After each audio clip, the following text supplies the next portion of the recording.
Un adage africain dit « Seul on va plus vite, ensemble on va plus loin ». Je ne sais pas si en tant que femme on va plus vite seule, mais la certitude est qu'on peut vite se sentir seule. Les autres, ces femmes créant une communauté de sœurs, nous aident à nous relever lorsqu'on trébuche, lorsqu'on doute, ou qu'on ne sait plus trop si ça en vaut la peine, et nous donnent alors l'envie profonde de continuer à avancer, et donc d'aller plus loin dans ce qu'on pense être capable de faire. La sororité, ce mot définissant la solidarité entre femmes, va bien au-delà. On y parle de soutien, de partage, de confiance et d'empuissancement. J'y vois là les 4 piliers qu'on retrouve lors de cercles de femmes. La confidentialité, qui répond au pilier de la confiance. Savoir que tout ce qu'on exprime reste au sein du cercle et ne sera jamais divulgué hors du moment partagé. Ce point est primordial pour apprendre à refaire confiance aux femmes. On connaît toutes les petits ragots racontés autour de la machine à café, balançant les dernières rumeurs ou médisant sur une autre femme. Retrouver cette confidentialité redonne de la puissance à la parole sacrée.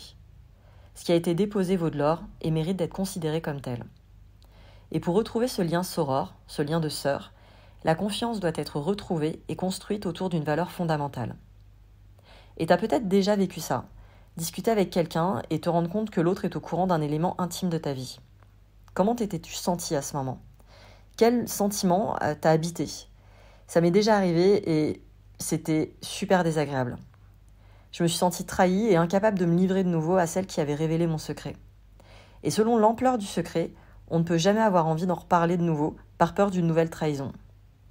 Alors qu'on sait que la parole guérit, je le vois en cercle de parole. Toute cette confiance en l'autre est là pour se reconstruire petit à petit. Car cette confiance est par extension aussi la confiance qu'on peut avoir envers la vie d'une manière plus large.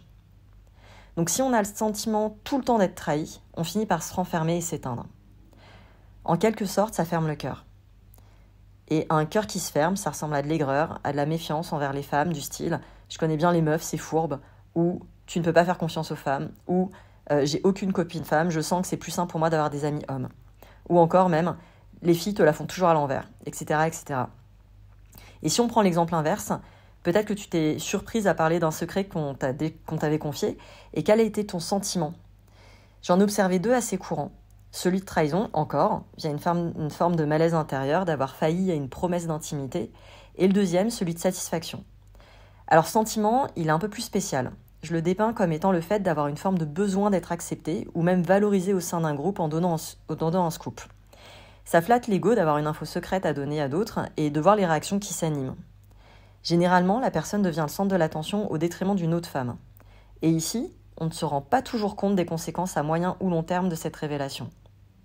Sur le coup, c'est peut-être grisant d'avoir un public, mais encore une fois, c'est juste l'ego qui s'excite. Et il existe d'autres manières d'attirer l'attention sur soi sans porter atteinte à quelqu'un d'autre. Car en vrai, ça apporte quoi à part de la déception et souvent des discussions conflictuelles qui auraient pu être évitées. Et ça, c'est lorsque celle trahie ose parler d'ailleurs. Et puis ça gâche des amitiés profondes aussi. Dans les cercles de parole, la confidentialité permet finalement d'être vrai et authentique sans peur d'un coup de poignard dans le dos. Ça change quand même la donne de savoir que la confiance peut être donnée, car cette confiance retrouvée répare. Et tu le vois quand tu fais confiance en les autres. Les relations sont tout de suite beaucoup plus sincères et bien plus puissantes. Le deuxième pilier que je vois dans cette sororité, c'est le soutien inconditionnel. Et ici, on parle bien de soutien dans le fait d'être présente à l'autre, que ce soit par les actes ou par l'écoute, mais ça ne signifie pas porter toute la vie de l'autre. Je le précise car j'ai observé qu'il pouvait y avoir confusion à ce niveau, et que certaines femmes pouvaient avoir tendance à abuser parfois de la gentillesse d'une autre femme qui ne s'est pas posée de limite pour s'appuyer un peu trop sur elle. Alors évidemment, c'est important de se responsabiliser et que chacune apprenne à occuper sa juste place. Donc lorsque certaines femmes n'ont pas eu d'espace d'écoute pendant très longtemps, j'ai encore une fois observé 2 comportements. Soit elles n'osent pas prendre la parole, pensant ne pas mériter ce temps de parole ou que ce qu'elles ont à dire n'a que très peu d'intérêt, ou au contraire, à rattraper le temps perdu et à occuper tout l'espace sans plus se soucier des autres. C'est pas négatif à cet endroit, car c'est comme un barrage d'une rivière qui aurait sauté. Ça fait du bien de le voir l'eau recirculer. Mais c'est juste une question de dosage. Et encore une fois, ça s'apprend de trouver une place permettant à tout le monde d'exister de manière équitable pour que tout le monde puisse être présent sans s'empêcher d'être soi. Et c'est souvent grâce à cette écoute puissante de l'autre, mais aussi l'écoute de ses propres besoins et l'expression de ceux-ci, que l'inconditionnel peut se vivre. car le soutien inconditionnel inclut le soi et pas juste l'autre. Et oui, l'idée n'est pas de s'oublier dans l'équation. Par exemple, ça peut être une aide physique pour un déménagement. Si j'ai le dos en vrac, même si j'adore ma pote, je refuserai de porter les meubles les plus lourds, mais je serai à fond sur d'autres postes par exemple. Préparer à manger, faire le ménage, conduire le camion. Et là, je suis en soutien dans le concret, tout en soutenant mon équilibre physique.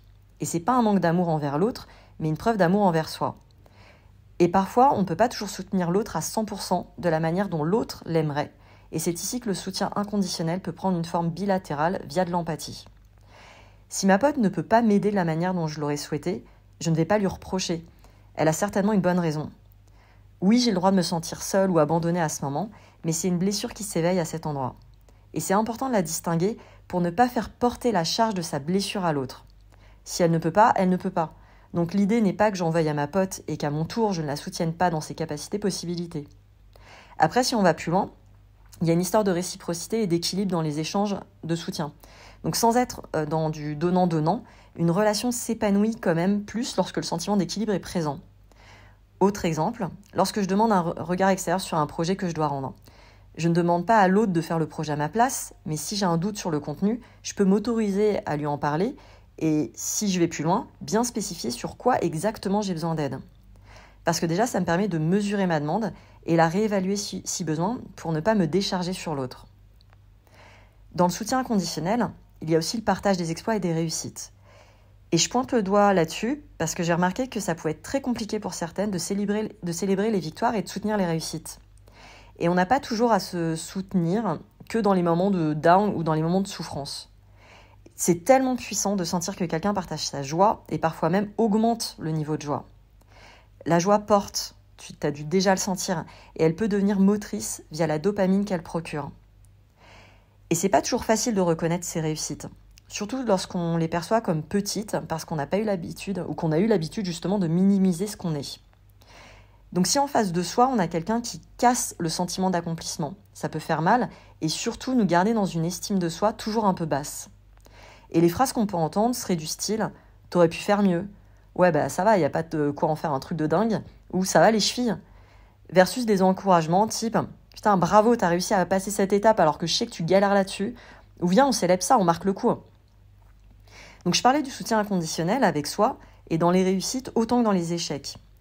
Et moi, de mon côté, j'essaye toujours de me féliciter. Et c'est plus dur quand la déception s'en mêle, c'est clair, mais j'essaie de me dire que j'ai déjà osé aller de l'avant et c'est parfois déjà énorme. Je me pose avec moi-même pour voir comment je peux changer la donne pour que mon expérience puisse me servir et m'amener vers la satisfaction. Et ça, pour moi, c'est du soutien inconditionnel, un sacré soutien envers moi-même, car plutôt que de me juger, je cherche justement un moyen d'aller vers moi et non plus contre moi. Donc c'est un peu ce que je te propose aussi à travers cette expérience du soutien inconditionnel envers toi et pas toujours que envers l'autre. Et donc là, on va sur le troisième pilier que j'ai appelé l'empuissancement. Et j'ai remarqué qu'en tant que femme, il y avait beaucoup de comparaisons et des petites jalousies qui créaient des conditions de petitesse, type je ne vais pas l'aider parce qu'elle va avoir plus que moi. Alors que justement, combiner les forces permet d'aller plus loin. Donc, quand une de mes sœurs arrive à aller au bout de son projet, elle devient une source d'inspiration pour que moi aussi j'aille au bout et que je l'inspire peut-être à mon tour, et puis qu'elle m'inspire, etc., etc. Et quand elle ne va pas jusqu'au bout et qu'elle a besoin d'aide et de soutien, si je suis en capacité de l'aider, pourquoi ne pas le faire ? Qu'est-ce qui me retiendrait de lui donner ce coup de pouce dont elle a besoin ? Et j'ai remarqué que c'était beaucoup une histoire de jalousie, type « l'autre brille déjà, moi je galère, donc même si j'ai la clé, je ne vais pas lui donner ». Ou l'autre a le succès que je voudrais, ou la relation dont je rêve, donc je vais lui prendre son mec ou son business, inconsciemment ou sciemment. J'explicite. Dans l'entrepreneuriat, ça peut passer par ne pas partager les contenus que tu trouves qu'une femme t'inspire, par peur qu'elle te vole des clients ou des élèves. Ou alors, ne pas partager le projet de la femme sur lequel elle a besoin d'aide, parce que t'as pas envie qu'elle ait plus que toi. En amour, ça peut être draguer le mec de ta pote, parce que t'as envie de cette relation. Alors qu'il n'y a pas forcément un réel désir de créer une relation avec le mec en question. C'est un peu comme quand on était enfant et qu'on avait envie de jouer avec le jouet de l'autre parce que ça avait l'air cool, et une fois qu'on l'avait, on s'enlaçait au bout de 5 minutes après avoir brisé le cœur de l'autre enfant démuni de ce qu'il avait construit. Et souvent, on envie la relation ou le business quand on n'a pas encore créé sa vie rêvée. Donc plutôt que de, entre guillemets, voler à l'autre, comment on peut créer en s'inspirant de l'autre. Et ici, on passe de la jalousie à l'empuissancement. C'est-à-dire qu'on prend la responsabilité de sa vie en main en se demandant déjà qu'est-ce qui manque à son bonheur.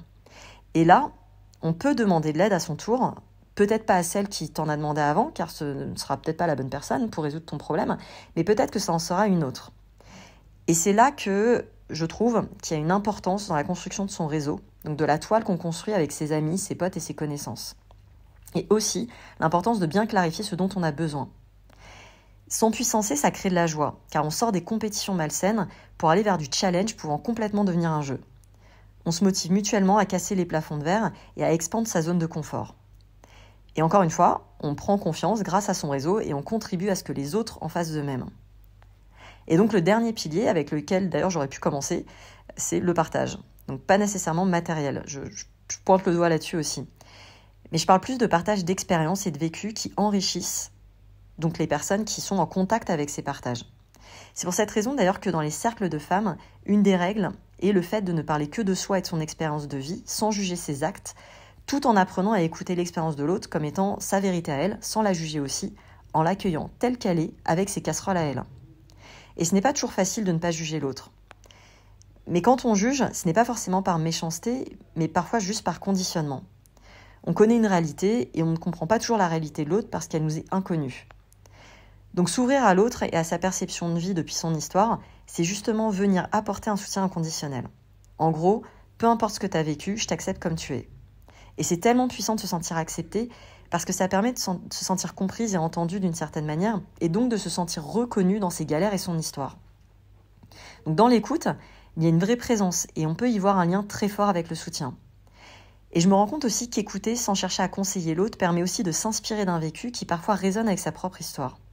Et ça fait tellement de bien à ce moment de se sentir en résonance, surtout quand on galère et qu'on bloque sur un sujet, comme par exemple quand on a fait un burn-out ou une dépression postpartum, quand on cherche à se reconstruire après une relation toxique, quand on galère avec l'éducation de ses enfants ou dans son histoire d'amour, ou même quand on est face à des difficultés pour lancer son business, ou même parfois quand on a vécu des traumas de violence, qu'elles soient physiques ou psychologiques. Donc se sentir en résonance sans entendre les « à ta place, j'aurais jamais fait ça » ou « quoi, tu fais comme ça, mais t'es folle » ou « t'es mal barré avec tes histoires ». Bon, ce genre de phrases n'aident pas et ont plutôt tendance à enfoncer l'autre plus qu'à la soutenir. Et j'ai vraiment l'image de quelqu'un dans la merde qui tend la main pour recevoir de l'aide et qui à la place reçoit une petite claque disant « tu ne fais pas assez bien, donc tu seras puni ». Je grossis le trait, mais c'est un peu ça. Il y a de fortes chances que ça crée des complexes et un repli sur soi en mode warrior avec des phrases du style « je peux compter que sur moi, je suis seule dans mes galères » ou « personne ne me comprend ». Donc dans le partage, il y a une forme de vraie générosité. Parce qu'en vrai, c'est un cadeau de recevoir une expérience après qu'elle ait été vécue, digérée et conscientisée. Mais pour ça, faut-il encore reconnaître le message du cadeau quand il nous est donné. Et je distingue vraiment les partages. Il y a le partage qui, en puissance justement, qui redonne de la force et du courage à celle qui l'entend, et qui d'un coup se sent tout de suite moins seul dans ses galères, parce qu'en vrai, ça porte de savoir que d'autres ont réussi, car ça veut dire qu'on peut soi-même y arriver. Et il y a le partage de confiance, et celui-ci est un partage de demande de soutien, et c'est aussi un cadeau de sentir que l'autre a assez confiance pour nous partager son histoire, même quand elle est encore dans son jus et qu'elle en chie à cet endroit. Et je reviendrai dans un autre épisode sur ce point, car le partage demande à être nuancé et cadré pour ne pas tomber non plus dans du trauma dumping. Mais dans les deux cas, le partage est puissant car il vient aussi poser une action forte, celle de s'autoriser à parler, à s'exprimer et donc à exister dans le monde depuis un espace de richesse et d'abondance d'enseignement. Donc pour conclure, je te dirais que la sororité m'a aidée et continue de m'aider à m'ouvrir toujours un peu plus et que c'est grâce aux femmes autour de moi que je vais bien plus loin dans mes projets. Que ces femmes soient mes amies ou mes élèves coachés, je me nourris de chaque encouragement pour grandir et me motiver à fournir plus de contenu. Donc déjà, je te remercie sincèrement parce que si tu écoutes cet épisode, c'est que tu es en train de m'empuissancer et de m'aider dans ce lien de sororité.